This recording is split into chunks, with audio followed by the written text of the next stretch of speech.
इस सेशन में बच्चों हम लोग various forms of equation of line पढ़ेंगे, मतलब कि रेखा के समीकरण के विभिन्न रूप, जिसमें सबसे पहले हमें दो तरह की लाइन मिलती हैं, हॉरिजॉन्टल लाइन और वर्टिकल लाइन। हॉरिजॉन्टल लाइंस उनके देखिए कोऑर्डिनेट एक्सेस हैं। हॉरिजॉन्टल लाइंस का मतलब है ऐसी लाइन जो एक्स एक्सिस के पैरेलल हो, तो दो ऑप्शन है, या तो एक्स एक्सिस के ऊपर हो सकती है या नीचे, अबव द ओरिजिन और बिलो द ओरिजिन। और दूसरी ये देखिए वर्टिकल लाइन है। वर्टिकल लाइन हमेशा वाई एक्सिस के पैरेलल होंगी। तो इन दोनों की इक्वेशंस क्या होगी आप देखिए यहाँ पे।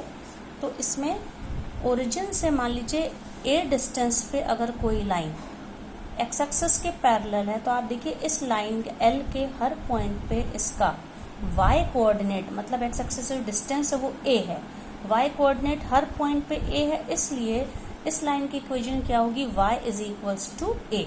इसी तरह से बिलो द ओरिजिन अगर कोई लाइन है, ये लाइन L1 है, तो यहाँ पे आप देखिए ये भी a डिस्टेंस पर है, लेकिन y कोऑर्डिनेट यहाँ पे नेगेटिव हो जाएगा। तो इस लाइन की इक्वेशन L1 की क्या हो जाएगी, y is equals to minus a. So equation of the line for any line which is parallel to x axis and above the origin at a distance a is y is equals to a, and when it is below the origin at a distance its equation will be y is equals to minus a। अगर कोई line x axis पे coincide कर जाती, मतलब distance a 0 है, तो इस condition में इस लाइन की equation x axis itself, x axis पे हर पॉइंट पे y कोऑर्डिनेट 0 होता है, तो हम कह सकते हैं x एक्सिस के लिए इक्वेशन ऑफ लाइन क्या होती है, y इज इक्वल्स टू 0। ये आपको याद रखना है बच्चों, ठीक है। इसी तरह से कोई लाइन मान लीजिए y एक्सिस के पैरेलल है।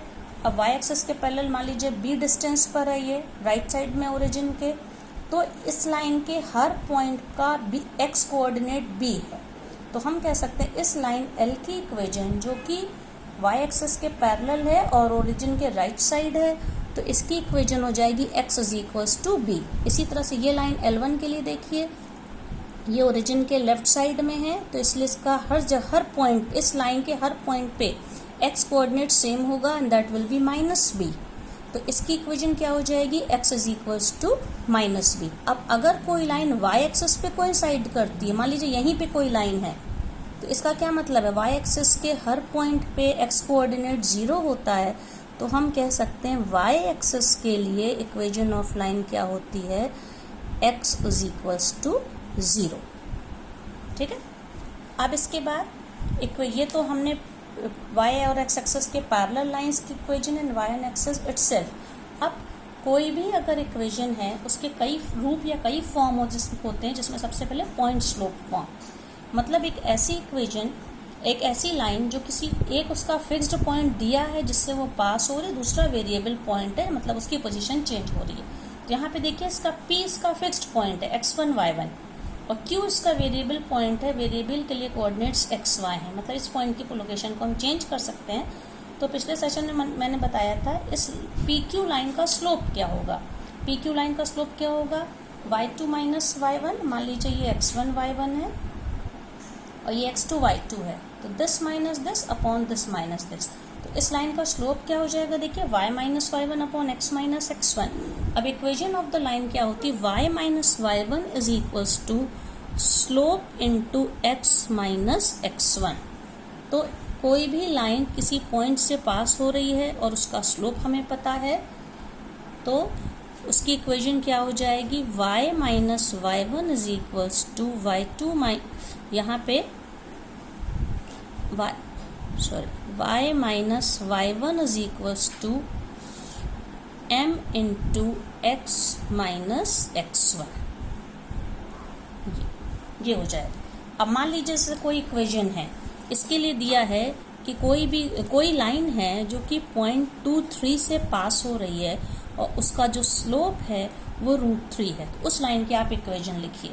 तो हम कैसे लिखेंगे इसको, हम इसको क्योंकि 2-3 पॉइंट है, मतलब x1 की वैल्यू 2, y1 की वैल्यू 3, तो हम क्या लिखेंगे, y minus 3 is equals to √3 into x minus 2। ये हम और फिर इसको खोल के सॉल्व कर लेंगे। अगर y minus 3 is equals to √3x minus 2√3, अब इसमें हम इसको सब चीज़ों को एक तरफ ले जा सकते हैं, √3x minus y minus 2√3 plus 3 is equals to 0। तो ये इसकी इक्वेशन हो गई। अब बच्चों उसके बाद इक्वेशन ऑफ द लाइन है when the 2 points are given. See, this is the diagram. 2 points P and Q are given, which coordinates are x1, y1 and x2, y2. So for this, first we will find the slope. Slope will be difference of the coordinates, that is y2 minus y1 upon x2 minus x1। ठीक है, ये इसका slope हो गया। तो हम लोग उसी फॉर्मूले को जो पीछे यूज़ किया था, स्लोप हमें पता है, तो क्या हो जाएगा y minus y1 is equals to m x minus x1। इसमें हम लोग m की वैल्यू रख देंगे। m की वैल्यू क्या है, y2 minus y1 upon x2 minus x1 and x minus x1। Suppose we have to find the equation of the line which passes through point 2, 3 and 1, 1, 4। ठीक है, तो ये x1, y1, x2, y2।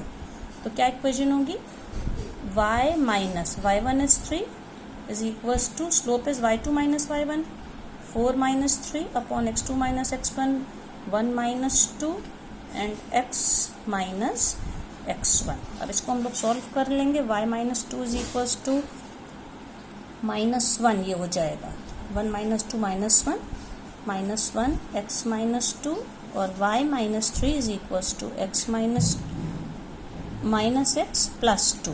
तो ये क्या हो जाएगा, x plus y minus 3 minus 2 is equals to 0, और we can say x plus y minus 5 is equals to 0।